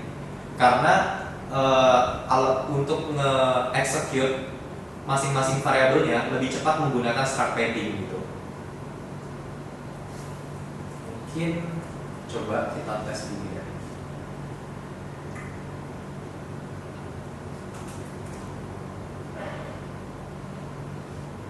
Nah, ketika lihat ya perbedaannya. Ketika awalnya char X di paling atas, terus tengahnya integer, terus bawahnya char. Di sini size-nya adalah 12. Tapi ketika aku pindah char X-nya di bawah integer Y, size-nya berubah jadi 8. Mengapa demikian? Karena ingat, siapa yang paling maksimal di sini? Yang paling maksimal adalah si integer. Berapa totalnya? 4 byte. Berarti pada setiap memori kita akan melakukan alokasi sebanyak 4 byte. Nah, awalnya kita punya 4 byte. Terus kita isi dengan integer. Berarti sisanya adalah menjadi 4 kurang 4 sama dengan 0. Terus habis itu kita disuruh bikin char X. Char X itu butuh 1 byte. Otomatis kita di sini alokasikan lagi 4 byte baru. Pertama kita isi dengan char X, berarti 4 dikurangi 1, sisanya adalah 3 byte. Terus habis itu kita disuruh isi char Z, berarti hasilnya adalah 3 dikurangi 1, hasilnya adalah 2 byte. Nah, totalnya adalah 4 ditambah 4, 8. Sementara berbeda dengan yang tadi, ketika yang tadi itu adalah 12. Karena apa? Karena kalau kasus yang tadi kita bikin 4 byte, terus kita isi dengan 1, sisanya adalah 3. Terus kita mau masukin integer, nggak muat. Karena nggak muat, kita bikin 4 byte yang baru. Baru kita masukin si integernya. Terus hasilnya adalah sisanya 0. Terus ternyata kita masih butuh lagi untuk char. Otomatis kita mengalokasikan 4 byte yang baru. Hasilnya adalah 4 dikurangi 1 sama dengan 3. Nah, totalnya yang kita bikin adalah 4 tambah 4 tambah 4, 12. Sementara kalau misalkan posisinya yang tadi kayak gini, itu adalah 4 tambah 4, 8. Jadi penempatan kalian penempatan variabel kalian di dalam struct itu sebenarnya ngaruh sama alokasi memori yang kalian gunakan. Itu untuk materi struct padding dan struct packing. Habis itu di dalam modul keempat itu juga yang paling susah adalah alokasi memori secara dinamis. Aku yakin kemarin kemungkinan banyak yang struggle di bagian sebelah sini. Nah, jadi aku akan jelaskan untuk alokasi memori secara dinamis. Mungkin untuk alokasi memori aku bakal nulis kali ya, lebih enak menurutku.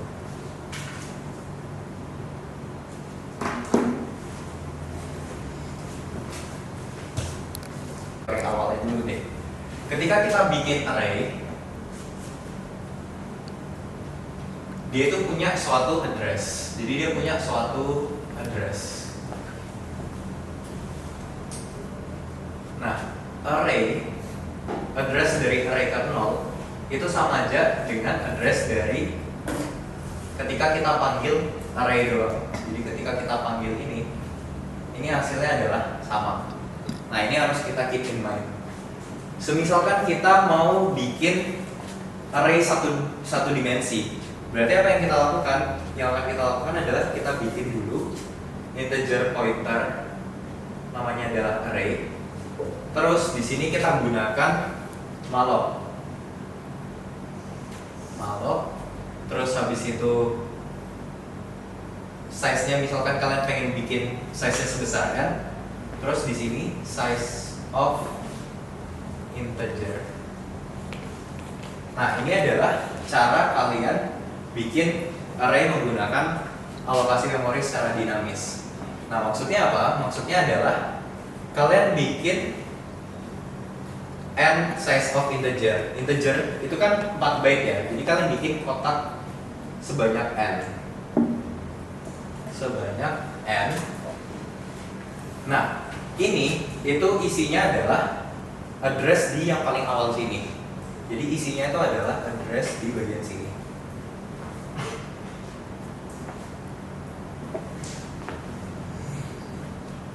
Nah, in pointer array itu ngarahnya ke sebelah sini, yang paling awal. Makanya kalian harus perhatikan bahwa address array itu sama aja kayak array pada indeks ke 0.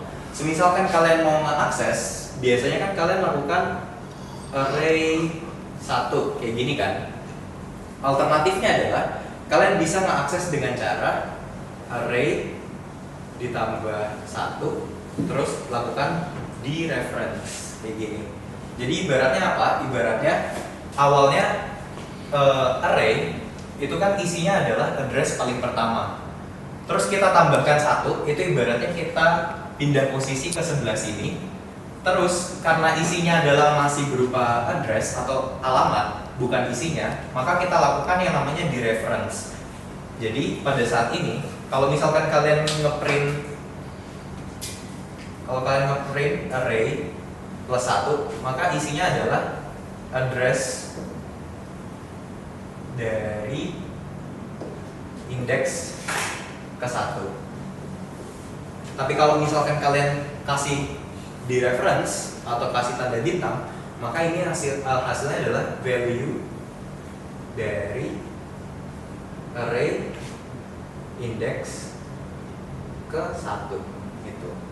Jadi jangan salah, jangan lupa di sini pointer, tanda bintang, terus kasih kurung array plus 1. Berbeda dengan ini, ketika kalian lakukan bintang array plus 1. Nah, ini hasilnya bakal berbeda. Kalau kalian lakukan ini, maka apa yang dilakukan? Yang dilakukan adalah array itu apa? Array itu adalah address yang paling pertama.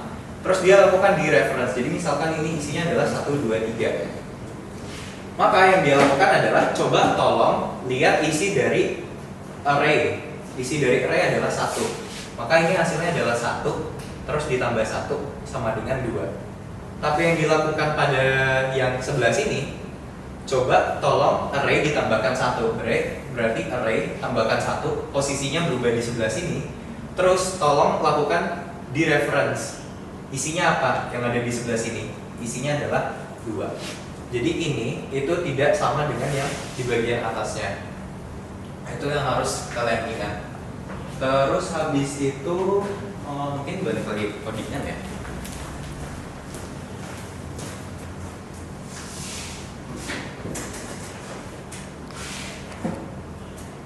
Nah, untuk ngebuat di bagian alokasi memori secara dinamis, cuman ada 3 sintaks doang. Ada malloc, calloc, sama realloc.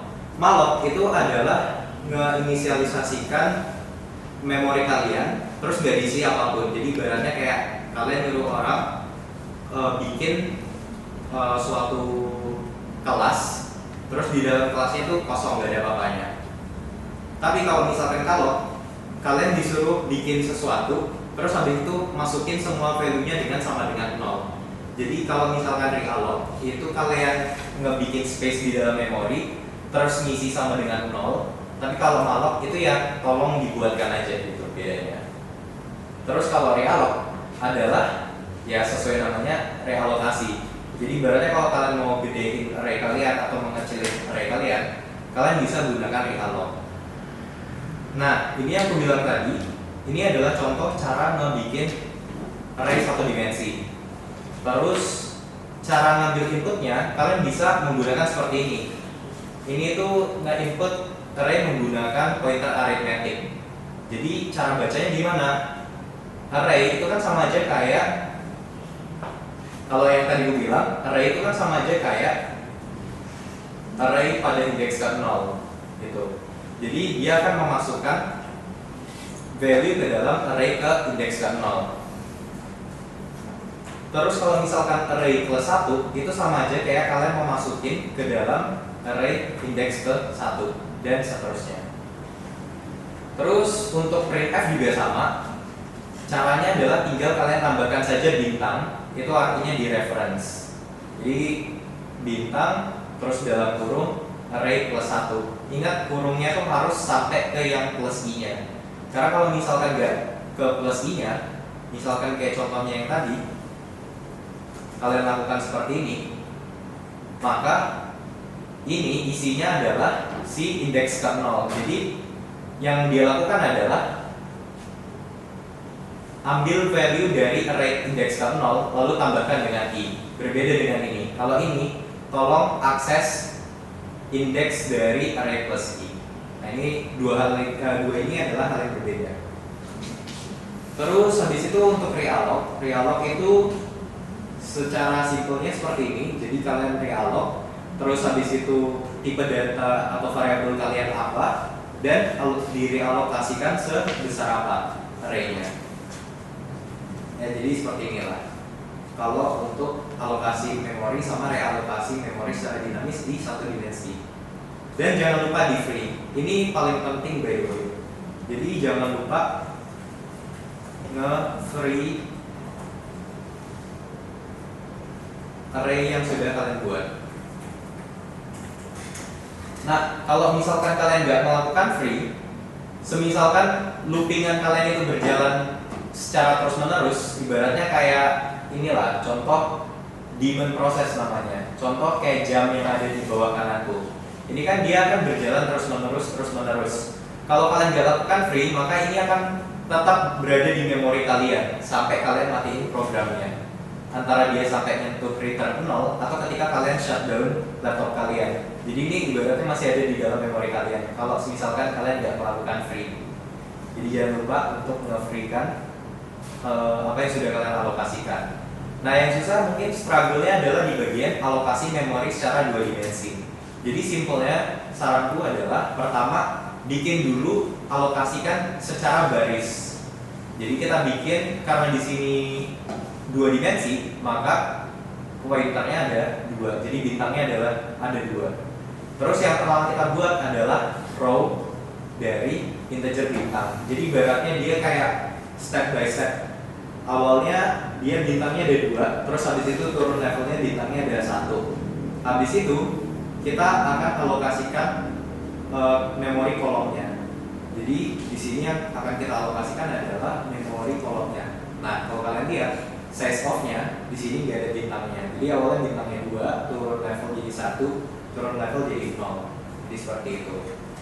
Habis itu kita lakukan scanf, terus habis itu printf. Nah, yang berbeda adalah di bagian free-nya. Kalau aku biasa ibaratkan, ini tuh ibaratnya kayak pindah rumah. Jadi ibaratkan sama kayak box dan juga barang-barang yang akan kalian packing. Ibaratnya kalau kalian mau pindah rumah, berarti kan kalau misalkan kalian punya buku, itu kalian memasukkan ke dalam box. Jadi yang paling pertama harus ada terlebih dahulu adalah boxnya. Jadi ibaratnya ini adalah box, harus sudah ada terlebih dahulu, baru kalian masukkan buku-bukunya. Nah, setelah nyampe di dalam rumah yang baru, di sini kalau kalian lihat di bagian free-nya, setelah nyampe ke rumah yang baru, yang kalian lakukan apa terlebih dahulu? Yaitu ngambil buku-bukunya, terus habis itu kalian pindahin box-nya. Makanya yang di free-nya itu si kolomnya terlebih dahulu, baru barisnya. Jadi jangan terbalik.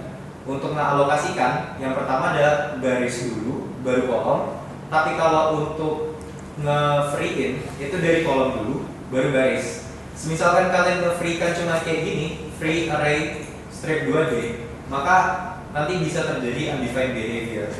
Jadi harus diperhatikan untuk nge-free-nya juga harus dari kolom sampai ke baris. Mungkin seperti itu untuk modul 4. Dan terakhir ada modul 5. Kalau modul 5 itu kebanyakan tentang algoritma sorting dan search. Nah, kalau untuk algoritma sorting and search, saranku adalah coba tonton di YouTube bagaimana dia lakukan setiap iterasinya, apa output dari per iterasinya.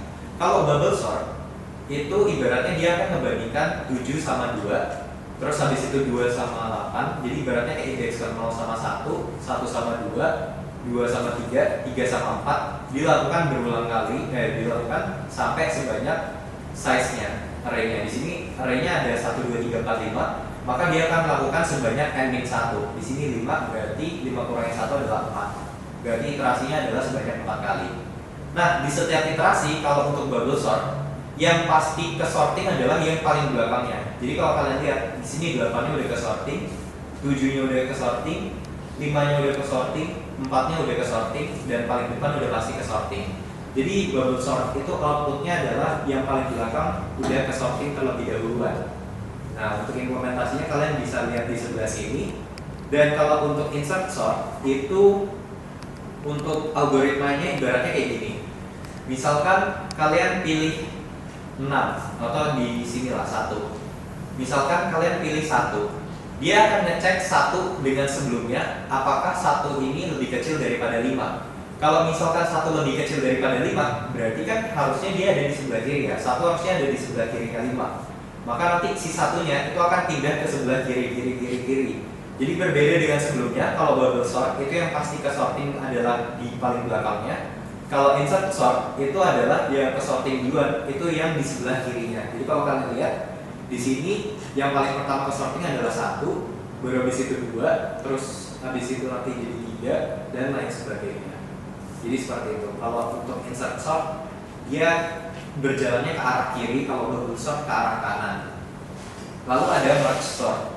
Kalau merge sort itu ibaratnya dia akan melakukan rekursif, jadi dia akan dipecah-pecah dulu per indeksnya. Ada contohnya ya? Kayaknya lebih enak pakai contoh. Gini deh, aku jelaskan untuk algoritmanya, akan aku jelaskan di papan aja. Aku akan jelaskan secara teori gimana per iterasinya. Untuk implementasinya, aku yakin ada banyak buku, jadi bisa kalian cari sendiri.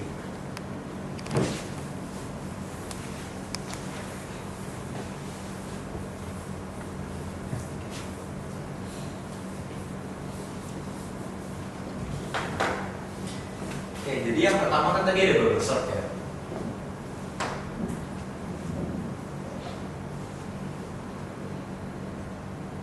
Nah, yang dilakukan bubble sort itu aku ambil aja contoh kasusnya dikit aja kayak gini. 5 1. Nah, yang akan dilakukan pada iterasi pertama adalah coba cek apakah ini sama ini sudah sesuai. Misalkan kita ingin urutkan dari paling kecil ke tertinggi. Dia akan ngecek apakah 4 kurang dari 2. Apakah 4 kurang dari 2? Ternyata enggak. Maka dia akan melakukan yang namanya swap, jadi ditukar. Jadi dia akan jadi 2, 4, 5, 1.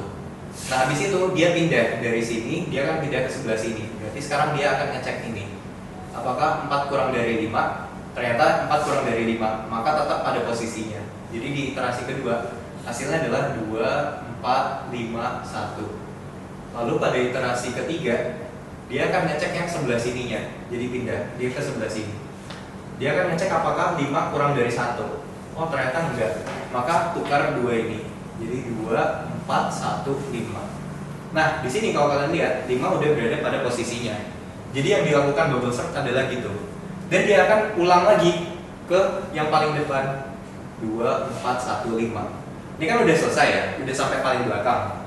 Dia akan ulang lagi. Dia akan ngecek apakah ini sudah sesuai sama yang ini. 2 kurang dari 4 benar, maka posisinya tetap 2, 4, 1, 5. Terus habis itu dia akan ngecek yang sebelah sininya. Apakah 4 kurang dari 1? Oh ternyata enggak, maka swap kedua ini. Berarti hasilnya nanti adalah 2, 1, 4, 5. Nah yang 5 tadi kan udah tetap ya, maka stop sampai di sini. Karena kan nggak perlu ya kita ngecek 4 apakah kurang dari 5, karena ini udah sorting, udah sorted. Maka yang 4 ini hasilnya adalah hasil yang akhir dari iterasi yang sebelah sini. Habis itu lakukan ulang lagi ke 7 berarti sekarang 2, 1, 4, 5. Dia akan ngecek yang sebelah sini. Ini kan tadi udah kita tandain udah selesai ya, 4 sama 5. Apakah 2 kurang dari 1? Enggak, maka kita swap 1, 2, 4, 5. Ketika kita mau lakukan pengecekan 2 sama 4, 4 tadi kita udah sorted. Berarti udah stop iterasinya sampai di sini. Oke, berarti artinya apa? 2 sudah sorted. Nah, karena ini yang paling kiri udah pasti benar kan? Nah, sudah stop algoritmanya sampai di sini. Jadi bubble sort itu seperti itu. Habis itu ada yang namanya insert sort. Jadi untuk yang algoritma kedua ada yang namanya insert sort. 2, 1, 4, 5. Namanya kita ganti jadi insert sort. Nah kalau insert sort cara kerjanya adalah awalnya 2 lihat ke kirinya, apakah ada yang apakah dirinya itu lebih kecil daripada yang kirinya. Kirinya kan belum ada, maka tetap stay nilainya 2. Habis itu dia akan ngecek yang sebelah sini 1. Satu apakah dia lebih kecil daripada 2? Jika iya, maka dia akan ditukar. Berarti ini tukar sama yang sebelah sini 1, 2, 4, 5. Setelah itu di iterasi keempat dia akan ngecek yang sebelah sini. Apakah 4 kurang dari 2? Enggak, maka dia akan di stop. Baru habis itu dia akan ngecek yang sebelah kanannya lagi 5. Apakah 5 kurang dari 4? Ternyata enggak, maka stop sampai di sini. Habis itu dia akan lakukan perulangan lagi untuk ngecek kelima kalinya. Apakah 2 kurang dari 1, 4 kurang dari 1, 5 kurang dari 1. Jadi patokannya adalah apakah pada posisi saat itu kurang dari sebelah kirinya. Jadi dia pakai patokannya yang sebelah kirinya. Insert sort itu seperti itu. Lalu yang ketiga ada merge sort. Nah untuk merge sort ini agak sedikit panjang ya. Menurutku ini algoritma favoritku. Jadi kalau merge sort itu ibaratnya ada 7, 5, 6, 1, 2, 1, 2, 3 belah. Nah awalnya dia akan nyari titik tengahnya di mana. Titik tengahnya ternyata ada di sini. Berarti kita akan bagi jadi 2 subset 7, 5, 6. Terus habis itu 1, 2, 3. Habis itu dia akan pecah lagi. Jadi ini kalau misalkan dipecah dibelah jadi 2, 7,5 sama di sini 6, di sini 1,2, di sini 3. Ini dipecah lagi jadi 7, 5, 6, terus ini 1 sama 2. Nah jadi ibaratnya kayak kita pecah jadi satu-satu dulu. Nah sekarang kalau kita udah pecah, kita akan kembali ke atas. Rekursif kan kayak gitu ya, turun ke bawah terus naik ke atas. Sekarang dia cek ini algoritmanya. Kalau yang tadi itu namanya nge-split. Sekarang kita merge, kita gabungin. Kita cek yang sebelah sini. 7 sama 5. Siapa yang paling kecil? Yang paling kecil adalah 5. Maka di sini kita ganti. Jadi ibaratnya kayak gini. Kalau misalkan udah turun ke bawah. Di sini kan ada 2 ya. Maka tolong alokasikan array sebesar 2. Sekarang kita cek di bagian sebelah kiri sama sebelah kanannya. Ternyata 5 lebih kecil kan? Isi di sini dengan 5, lalu di sini dengan 7. Setelah itu di sini kan totalnya ada 3 elemen. Berarti di sini kita bikin array, size-nya adalah 3. Nah, sekarang kita cek, kita bikin pointer di sini I, di sini J. Apakah 5 lebih kecil daripada 6? Iya, maka taruh di sini. Terus pindahkan pointer I ke paling depan. Nah, kenapa seperti ini? Karena kan tadi ibaratnya 7 sama 5 udah pasti sorted ya. Otomatis ini lebih kecil daripada ini. Sekarang perbandingannya yang perlu kita cek adalah apakah ini lebih kecil daripada ini. Oh, ternyata 5 lebih kecil, taruh sebelah sini. Majuin pointernya ke bagian depan. Apakah 7 lebih kecil daripada 6? Kalau enggak, berarti yang ini yang jadi kandidat sebelah sini. Berarti di sini 6, pointernya di sini akan J ada di sebelah sini. Nah, ini nanti kita akan break. Habis itu kita akan isi si yang sebelah sini. Jadi di sini 5, 6, 7. Di sini juga sama. Di sini 1 sama 2. Di sini berarti ada 2 elemen. Kita alokasikan array-nya sebesar 2. Apakah 1 lebih kecil daripada 2? Iya, berarti isi. Terus di sini jadi 2. Di sini jadi 1, 2, 3. Nah, pas sudah selesai sampai sini, kita akan lakukan merge lagi. Di sini kan totalnya ada 6 elemen.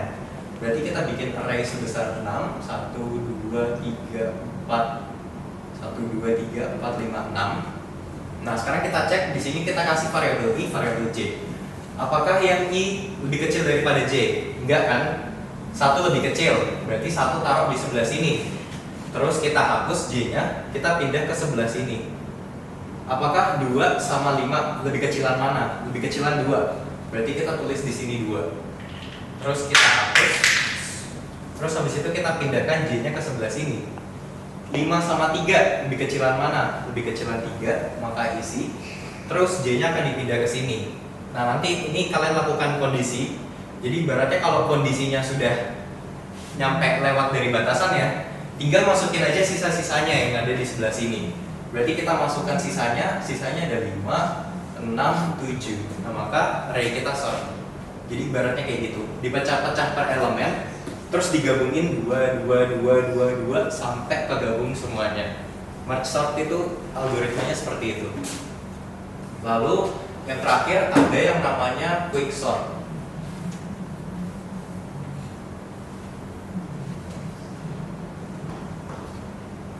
Nah, kalau quick sort itu dia juga menggunakan rekursif. Jadi merge sort sama quick sort itu diimplementasikannya menggunakan biasanya orang-orang lebih seringnya pakai rekursif. Nah, kalau quick sort itu seperti ini teman-teman. Jadi 5, ibaratnya ada 5, ada 2, ada 7, terus ada 1. Nah, yang akan dia lakukan adalah ibaratnya taruh dulu pointer I di sini sama pointer J di sini. Nah, dia akan melakukan pengecekan. Misalkan kita tuh ambil pivot, jadi ambil satu elemen sebagai patokan kalian. Jadi nanti patokannya misalkan kalian ambil 1 jadi patokan, maka hasil dari iterasinya adalah 1 ada berada di sebelah sini, terus elemen yang ada lebih kecil itu ada di sebelah kirinya, terus elemen yang lebih besar itu ada di sebelah kanannya. Nah, mungkin biar lebih kebayang, aku ambilnya 3 aja deh. 3. Nah, nanti output yang diharapkan itu adalah tengah-tengahnya ada 3, terus di sini ada 2, terus di sini ada ibaratnya kalau misalkan di sini kutukar, di sini 7, di sini 5, maka di sini 7, 5. Gini, yang terpenting adalah yang tengahnya jadi duluan. Semua elemen yang lebih kecil daripada yang tengah ada di sini. Terus elemen yang lebih besar ada di sebelah sini. Terus nanti ibaratnya yang tengah ini udah jadi kan, kita hapus, tinggal kita lakukan secara rekursif yang sebelah kiri sama yang sebelah kanan. Algoritmanya sama seperti itu. Jadi ibaratnya kita pilih titik tengah, ibaratnya titik tengahnya adalah 5 yang di sebelah sini. Maka patokannya adalah 5. Terus yang sebelah misalkan di elemen sini ada 1, tambahin lah. Nah, 1 itu kan lebih kecil daripada 5, maka taruh di sebelah kirinya. 7 lebih besar daripada 5, maka taruh di sebelah kanannya. Yang ini juga sama, lakukan algoritmanya. Di sini 2. Jadi hasilnya itu nanti kayak ibaratnya secara rekursif. Tengahnya jadi, akhirnya sampai semuanya jadi semuanya. Nah, untuk quicksort agak sedikit panjang sih, jadi aku jelasin aja output yang diharapkan. Nah, terus selain itu yang harus kalian tahu adalah kenapa sih ada banyak sekali algoritma untuk sorting. Alasannya adalah kalau kita lihat di bubble sort tadi, bubble sort itu minusnya adalah dia itu edge case-nya adalah n square. Jadi dia akan melakukan looping sebanyak n pangkat 2 atau n kali n. Insert sort dia juga akan sebesar n square. Ini secara time dan juga secara space. N square, di sini juga n square. Nah, kalau merge sort dia akan lakukan sebanyak n log n. Jadi dia lebih optimal. Di sini juga sebesar, jujur aku lupa kalau untuk space-nya, nanti bisa dicari. Terus kalau untuk quicksort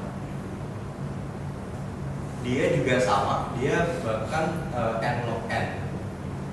Nah, jadi algoritma yang biasa orang-orang sering pakai itu adalah quicksort. Yang biasa orang-orang sering pakai itu quicksort karena dia yang paling cepat. Atau enggak, alternatif lainnya ada yang namanya merge sort. Tapi algoritma yang paling gampang, yang namanya paling gampang dipakai, pasti otomatis dia sangat tidak optimal, yaitu bubble sort sama insert sort. Dia n square sama n square. Jadi kalau ditanya berapa time complexity sama space complexity dari masing-masing algoritma, teman-teman harus tahu. Terus ini yang paling terakhir banget deh. Ada di modul terakhir itu namanya binary search. Ini semuanya menggunakan konsep algoritma rekursif. Binary search itu apa? Binary search itu adalah ini. Jadi selanjutnya kita akan belajar binary search. Binary search ini wajib urutan array-nya tuh harus sorted. Jadi ibaratnya 1, 2, 3, 4, 5, 6, 7, 8. Nah, terus kalian diminta untuk nyari apakah 3 ada di dalam array kalian, atau disuruh nyari posisi 3 di dalam array kalian. Yang kalian lakukan adalah ambil low-nya. Di sini low indeks ke 0. Terus ambil high. Di sini indeksnya adalah 0, 1, 2, 3, 4, 5, 6, 7. Berarti di sini adalah 7. Sekarang cari posisi tengahnya. 7 tambah 0 dibagi 2. Berarti kan hasilnya adalah 3 kan? 0, 1, 2, 3. Anggap aja ini adalah titik tengahnya. Sekarang kalian lakukan komparasi. Misalkan disuruh cari elemen 3. Kalian cek sama yang hasil tengah tadi. Apakah 3 itu sama dengan posisi saat ini? Kalau iya berarti kalian stop rekursif kalian. Artinya udah ketemu 3 itu ada di sini. Tapi kalau enggak, cek apakah dia lebih kecil atau lebih besar. 3 itu kan lebih kecil daripada 4, maka harusnya dia tuh ada di sisi kiri, ya kan? Ngapain kita perlu ngecek di sisi kanan? Karena ibaratnya dia lebih kecil. Berarti ini kita udah eliminasi. Berarti totalnya berapa? Awalnya kan kalau misalkan kalian lakukan looping, nyari apakah 3 ada di dalam array, kalian akan lakukan looping sebanyak n kan? Apakah 3 sama ini, sama ini, sama ini, sama ini, sama ini, sama ini, sama ini, sama ini? Berarti sebanyak n. Sementara kalau binary search itu kalian cari titik tengahnya. Kalau dia kurang dari berarti ada di sebelah kiri. Kalau lebih dari ada di sebelah kanan. Ini kalian udah eliminasi, berarti 4 elemen kalian nggak perlu cek. Terus kalian ambil lagi titik tengahnya. Misalkan titik tengahnya ada di 2. 3 ternyata lebih besar daripada 2. Berarti ambil sisi kanannya. Berarti 1 kalian nggak perlu ngecek. Seperti itu. Misalkan nanti ada di sebelah sini. Sisi tengahnya misalkan hasilnya adalah 3. Oh ternyata udah sama. Berarti kan kalian nggak perlu ngecek si 4. Nah, kalau kita lihat tadi kita ada 1, 2, 3, 4, 5, 6. Kita nggak perlu ngecek 6. Kita cuma perlu ngecek 1, 2, 3 kali. Ketimbang 1, 2, 3, Totalnya ada 8 elemen. Kebayang kan seberapa optimize-nya? Kita cuma perlu melakukan 3 pengecekan timbang 8. Bayangin kalau misalkan array-nya gede. Jadi itu yang ditargetkan di binary search. Jadi berarti kita lakukan divide and conquer, belah jadi 2, kita cek kalau misalkan kurang dari ini berarti ada di kiri, lebih dari ada di kanan, kalau sama dengan berarti ada di posisinya saat itu. Oke, mungkin dari aku cukup sekian. Apakah ada pertanyaan begitu teman-teman?